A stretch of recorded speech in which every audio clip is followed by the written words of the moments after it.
Hello students, today we'll continue again with unit number 1 and topic number 2, which is future projections of civil engineering, global warming and ecosystem in nature and in society.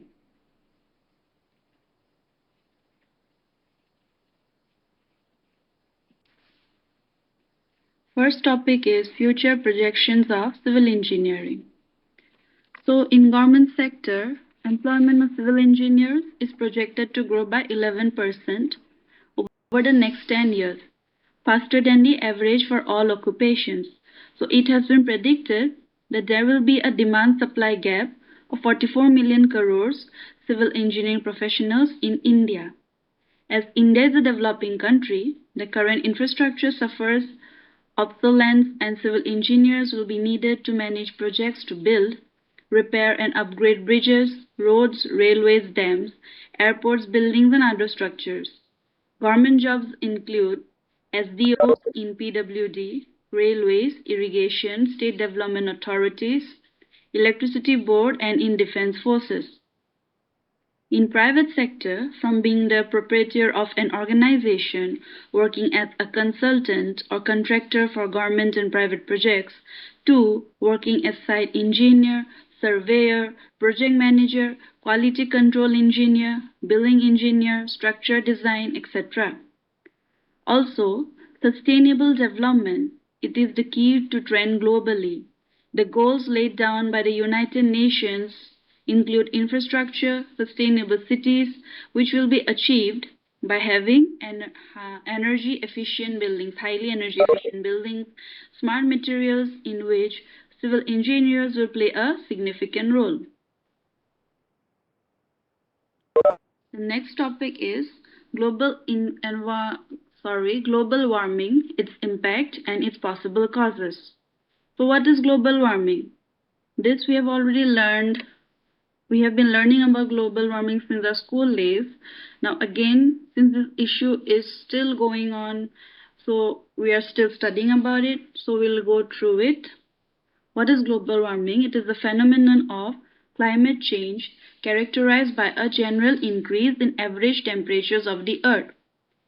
Which modifies the weather balances and ecosystems for a long time. It is directly linked to the increase of greenhouse gases in our atmosphere, worsening the greenhouse effect. The impacts of global warming, the first one on biodiversity. So the increase of temperatures and the climate upheavals distribute the ecosystems, modifies the conditions and cycles of plant reproduction. The scarcity of resources and climate change are changing life habits and migratory cycles of animals. So we are already witnessing the disappearance of many species, including endemic species or conversely the intrusion of invasive species that threaten crops and other animals. So global warming therefore impacts biodiversity. It is the balance of biodiversity that is modified and threatened. According to IPCC, a 1.5 degrees Celsius, which is 2.7 degree Fahrenheit, average rise might put 20 to 30% of species at risk of extinction. So if the planet warms by more than 2 degrees Celsius, most ecosystems will struggle. 2. Impact on oceans. Because of global warming, permafrost and ice are melting massively at the poles by increasing the sea level at a rate never known before. So in a century, the increase reaches 18 centimeter, including 6 centimeter in the last 20 years. So the worst case scenario is a rise of up to 1 meter by 2100. That is 2100. The acidification of the ocean is also of great concern. In fact, the large amount of carbon dioxide captured by the oceans makes them more acidic, arousing serious questions about the adaptability of seashells or coral reefs in the oceans. Causes of global warming. Global warming occurs when carbon dioxide and other air pollutants and greenhouse gases collect in the atmosphere and absorb sunlight and solar radiation that have bounced off the Earth's surface. Normally, this radiation would escape into space, But these pollutants, which can last for years to centuries in the atmosphere, traps the heat and causes the planet to get more hot.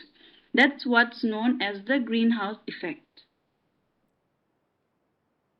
The next topic is ecosystem in society and in nature. Historically, the nature and value of Earth in life support systems have largely been ignored until their disruption or loss highlighted their importance. For example, deforestation has belatedly revealed the critical role forests serve in regulating the water cycle, in particular in mitigating floods, droughts, erosive forces of wind and rain, and silting of dams and irrigation canals. Today, escalating impacts of human activities on forests, wetlands, and other natural ecosystems imperil the delivery of such services.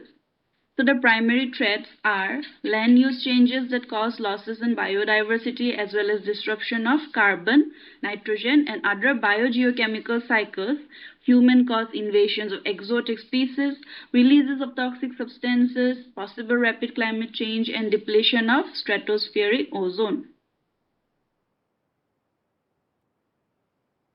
So, based on available scientific evidence, we are certain of the following 4 points. Number one is ecosystem services are essential to civilization. Number two, ecosystem services operate on such a grand scale and in such intricate and little explored ways that most could not be replaced by technology. 3. Human activities are already impairing the flow of ecosystem services on a large scale. 4. If current trends still continues, humanity will dramatically alter virtually all of Earth's remaining natural ecosystems within few decades. So in addition, based on current scientific evidence, we are confident that many of the human activities that modify or destroy natural ecosystems may cause deterioration of ecological services whose value in the long term dwarfs the short term economic benefits that the society gains from those activities. 2. Considered globally, very large number of species and populations are required to sustain ecosystem services. 3. The functioning of many ecosystems could be restored if appropriate actions were taken in time. Ecosystem in nature. In a knowledgeable economy, businesses and societies run not just on fossil fuels and raw materials but also on ideas, information, and inspiration. They begin more and more to resemble the creative systems of nature.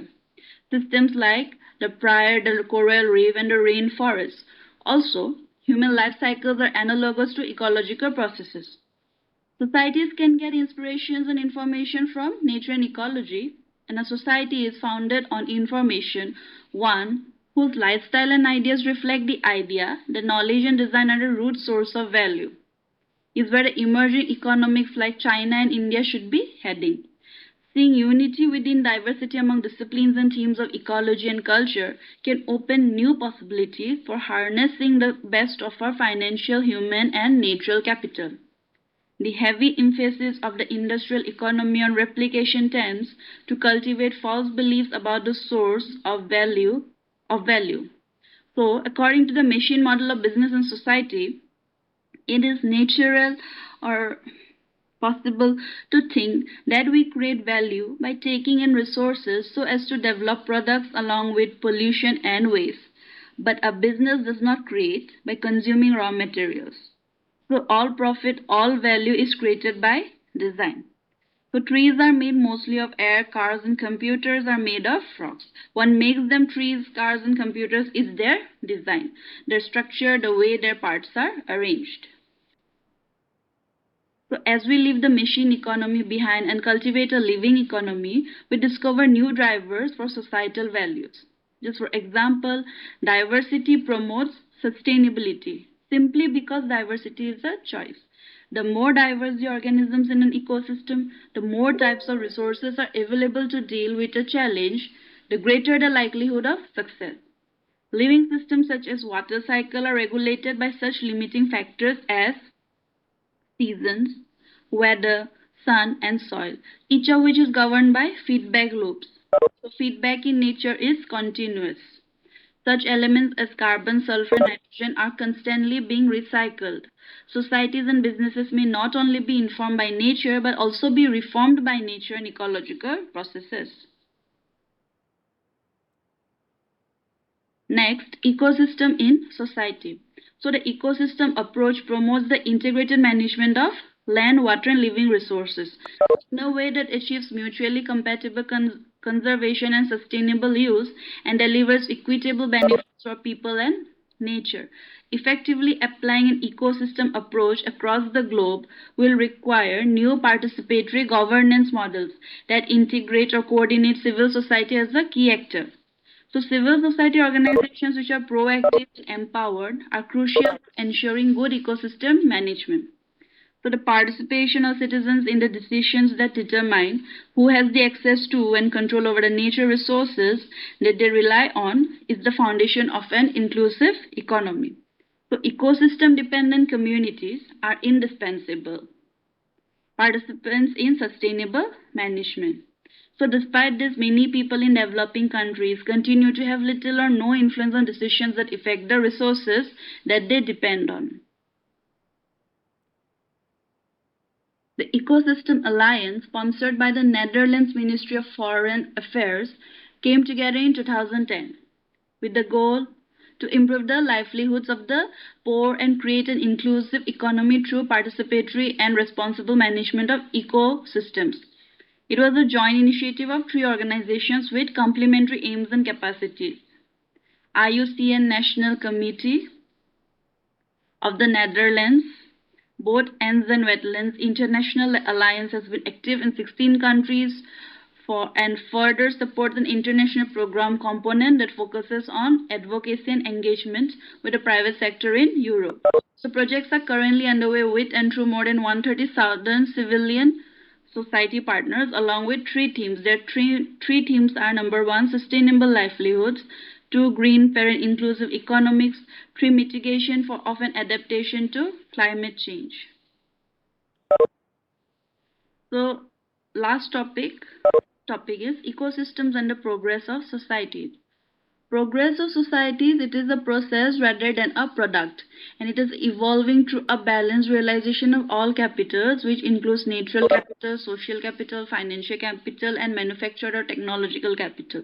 So measuring and defining, or rather redefining progress of societies relies mainly on a societal embodiment of a dream that integrates matter and spirit.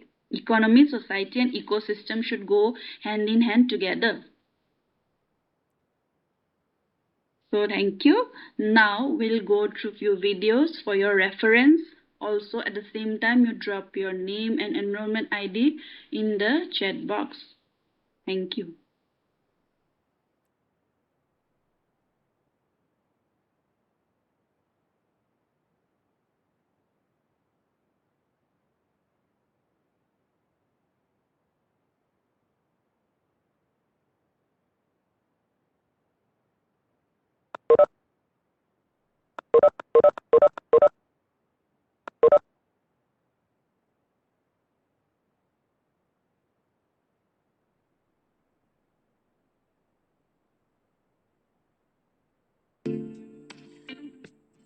Global warming and greenhouse effect. Earth, the third planet from the Sun, the only planet having a vast diversity of life forms. While other planets of our solar system are either scorching hot or bitterly cold, Earth has a relatively stable temperatures. What is that which is making Earth different? What exactly is making Earth such a favorable place to live on? It is the Earth's atmosphere, which is a thin blanket of air surrounding the Earth from all sides. This air is a mixture of many different gases. Just like an umbrella which protects us from sun and rain, this thin layer of air protects Earth from the harmful radiations from the sun. But this stable temperature is rising every passing year. Oceans are getting warmer. Significant shift in the climate is seen. Glaciers are melting. Why is all this happening? What should be done to stop all this? We'll find the answer to all these questions through this session.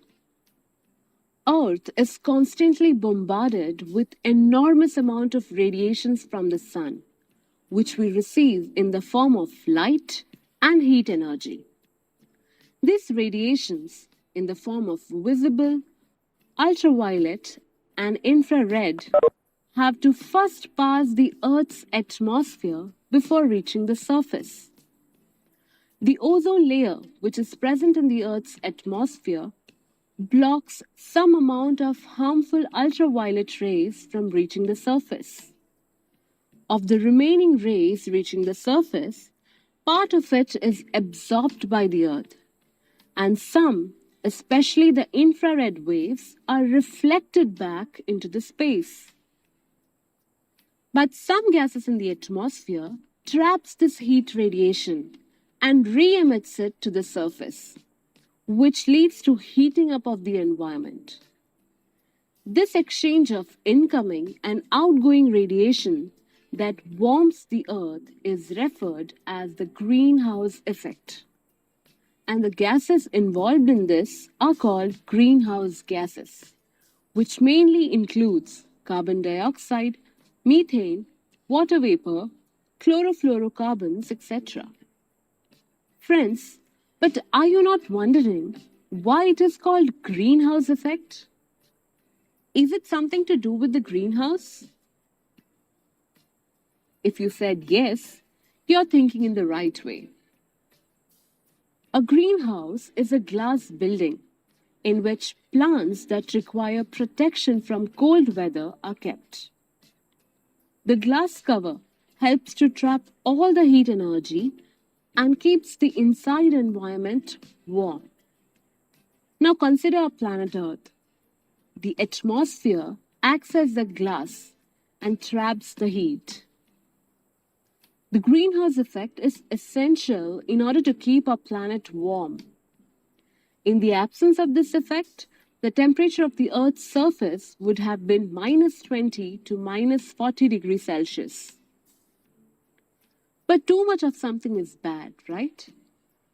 If the plants in the greenhouse receives excess heat, it would burn.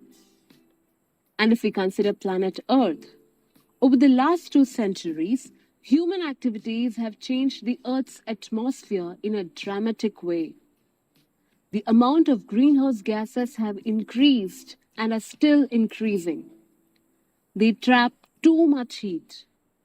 And this excess of greenhouse effect results in global warming, which is an increase in the Earth's average temperature. Consequences of global warming are enormous. Its effects are not limited to one country, but it would affect the entire planet. Knowing the fact that global warming exists and human-made carbon dioxide emissions have caused it, many nations of the world have come together to sign an international treaty, the Kyoto Protocol. The major objective of this protocol are commitment to reduce greenhouse gases by about 5% below their 1990 levels. But what can be done by us? How can we contribute in reducing global warming and also its consequences? Well, planting more number of trees, reducing waste generation, reducing the use of products which generate greenhouse gases, using energy-efficient appliances, increasing the fuel efficiency of vehicles, using more renewable energy, or say switch into greener ways which causes less harm to our environment. That's all for today. I hope you found this session very informative and you got a thorough knowledge of what global warming is. I hope